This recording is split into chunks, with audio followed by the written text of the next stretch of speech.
안녕하세요, 여러분. 헤브니 가스플 센터 엄중호 목사와 함께하는 23번째 성경 공부 시간입니다. 저는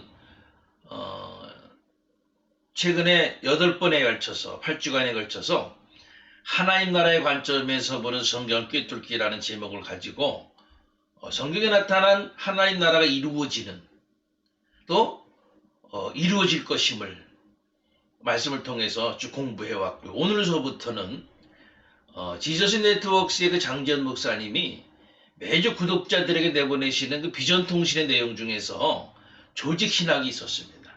그분의 허락을 받아서 오늘부터 여러분들과 그 내용을 나누려고 합니다. 여러분, 우리가 무엇을 믿는가? 크리스찬에게는요, 이 질문처럼 중요한 질문이 없습니다. 그래서 나는 무엇을 믿는가를 잘 알아야 돼. 조직 신학은 뭐냐 하면요, 우리가 믿는 그 신앙의 내용을 체계화한 겁니다. 긴 내용입니다만은 잘 듣고요. 또는 때로는 이거 배운 내용을 찾아보곤 해서 여러분들의 신앙을 반석에 세워 놓을 수 있는 귀한 기회가 될 수 있기를 간절히 바랍니다. 우리가 배울 내용들이 이렇습니다. 첫 번째는 인간에 대해서, 두 번째는 하나님에 대해서, 세 번째는 예수 그리스도에 대해서, 네 번째는 성령에 대해서, 여섯 번째는 믿음에 대해서, 일곱 번째는 구원에 대해서, 여덟 번째는 교회에 대해서, 아홉 번째는 성례에 대해서, 열 번째는 종말에 대해서, 열한 번째는 예배 생활에 대해서, 열두 번째는 기도 생활에 대해서, 열세 번째는 헌금 생활에 대해서. 그러니까 여러분들 지금 들으신 대로 우리가 신앙생활에 전말적인 내용들이 다 들어있어요. 그래서 조직신학이 중요한 겁니다. 그걸 체계적으로 잘 배워놓으면요, 우리 신앙이 흔들리지 않아요. 그리고 내가 뭐를 믿는지, 왜 믿는지를 정확하게 알 수가 있어요. 자, 그래서 여러분들 오늘부터 저와 여러분들이 함께 쭉 공부해 나갈 텐데요. 오늘은 첫 번째로 인간에 대해서입니다. 인간에 대해서. 인간에 대해서 공부하면서 소제목으로는 인간은 어떤 존재인가, 또는 인간과 다른 피조물의 차이점은 무엇인가, 인간은 왜 죄인인가, 죄의 결과는 무엇인가, 인간은 영원히 죄인일 수밖에 없는가에 대한 말씀을 공부하려고 그러는데, 첫 번째가 인간은 어떤 존재인가를 우리가 알아야 돼요. 여러분, 이 질문은요, 수많은 세월 동안 정말 많은 철학자와 과학자들에 의해서 던져졌던 질문일 겁니다. 그러나 어느 하나도 명확하게 인간의 본질을 정의하지는 못했어요. 왜냐하면 인간 자체는 그 어느 부분에서도 완전치 못한 불완전한 존재이기 때문인 거예요. 하나님을 모르는 많은 사람들은요, 인간이 유인원으로 진화되었다고도 주장하기도 하고요. 그리고 그들은 그럴싸한 자료들을 제시하기도 합니다. 그러나 그 어떤 것도 스스로 존재한 것이 없어요. 모든 존재들은 오직 한 분이신 하나님의 지으심을 받은 피조물임을 우리는 알아야 됩니다. 결코 인간도요, 스스로 있는 존재가 아닙니다. 우주의 다른 모든 존재들과 마찬가지로 인간은 하나님의 지으신 입은 피조물인 거예요. 여호와 하나님이 흙으로 사람을 지으시고 생기를 그 코에 불어 넣으시니 사람이 생명이 된지라. 창세기 2장 7절 말씀이에요. 이 말씀의 증거는 인간이 하나님의 직접적인 창조로 말미암은 것이고 어떤 선행적인 생물체로부터 진화된 것이 아님을 분명히 말해주고 있습니다. 그러면 두 번째로, 인간과 다른 피조물의 차이점은 무엇인가? 하나님 앞에서 인간은 한낱 피조물에 불과하지만은 그 피조물들 사이에서 보면은 인간은 모든 그 다른 피조물보다 피조물과 뚜렷이 구별되어서 그 모든 피조물 위에 세워졌음을 성경은 가르치고 있습니다. 하나님께서는요, 남녀 인간을 지으시고요, 그들에게 복을 주시며 그들에게 이르시되 생육하고 번성하여 땅에 충만하라, 땅을 정복하라. 바다의 고기와 공중의 새와 땅에 움직이는 모든 생물을 다스리라고 말씀을 하셨죠. 창세기 1장 28절에서. 온 지면에 씨 맺는 모든 채소와 씨 가진 열매는 맺는 모든 나무를 주셨다 그랬고요. 인간이 다른 피조물과 다른 결정적인 차이점은 뭐냐면은 인간이 유일하게 하나님의 형상을 따라 지음받은 존재라는 사실입니다. 하나님께서 인간을 그의 형상대로 지으셨다는 말은 뭐냐 하면은 하나님께서 인간의 얼굴 모습이나 신체 모양을 가지고 계시다는 그런 말이 아니고, 하나님께서 인간을 그와의 그 교제 속에서 더불어 사는 특별한 관계 속에 두시고자 창조하셨고, 그러한 관계에 합당한 성품을 인간에게 주시고자 하셨음을 뜻하는 겁니다. 하나님께서는 인간을 돌이나 막대기나 인형이나 기계와 같은 존재로 만들지 않으시고 자유로운 인간적 존재로 만드셨어요. 그래서 스스로 하나님의 말씀에 순종하도록 자유의지를 주신 겁니다.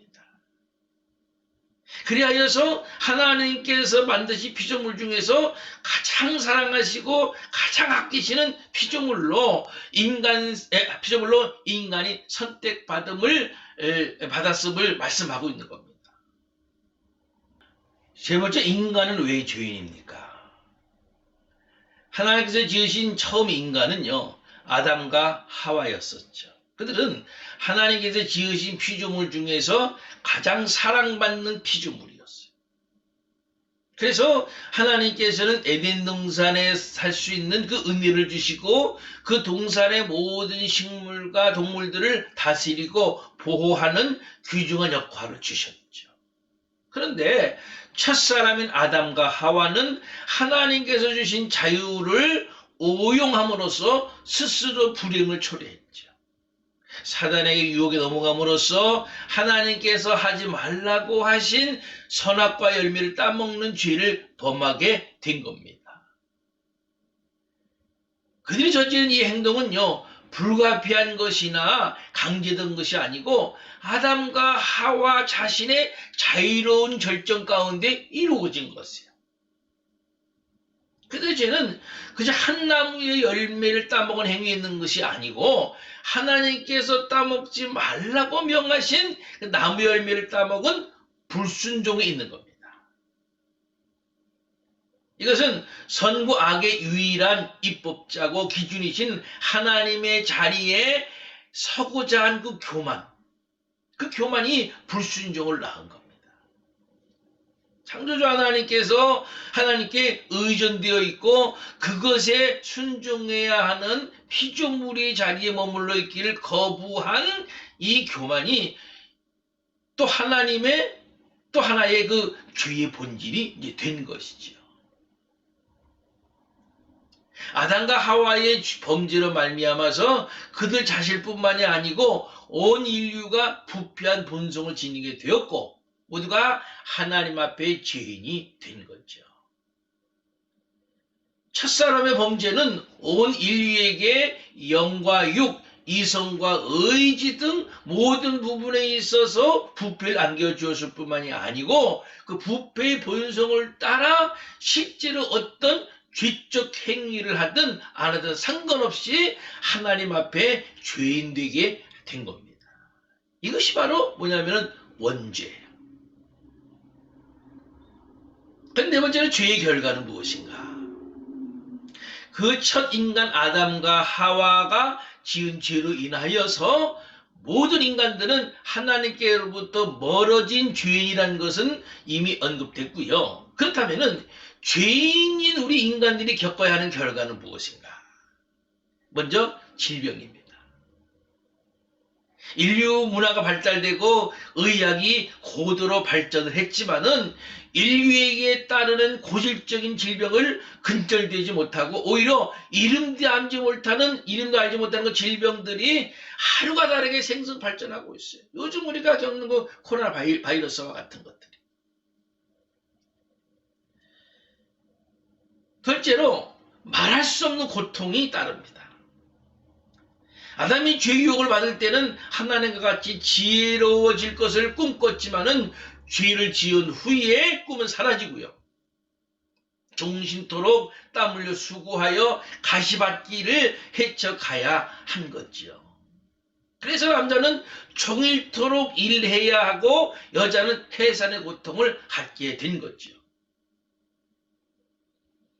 처음에는 노동과 종족 번식이 하나님께서 인간에게 주신 축복이었지만 인간의 죄지음으로 말미암아서 그 노동의 수고와 해산의 아픔으로 바뀐 겁니다. 그것 말고도 인간이 살아가면서 가져야 할 모든 고통이 바로 죄의 결과죠. 셋째, 필경은 사망입니다. 인간의 지은 죄 때문에 결국 맨 마지막으로 갖게 되는 것이 바로 죽음인 거죠. 그렇기 때문에 죽음은 죄값으로 오는 겁니다. 성경에서 말하는 죽음에는 세 가지가 있는데 먼저는 영적인 죽음입니다. 아담의 범죄에서 모든 사람이 영적으로 이미 죽었죠.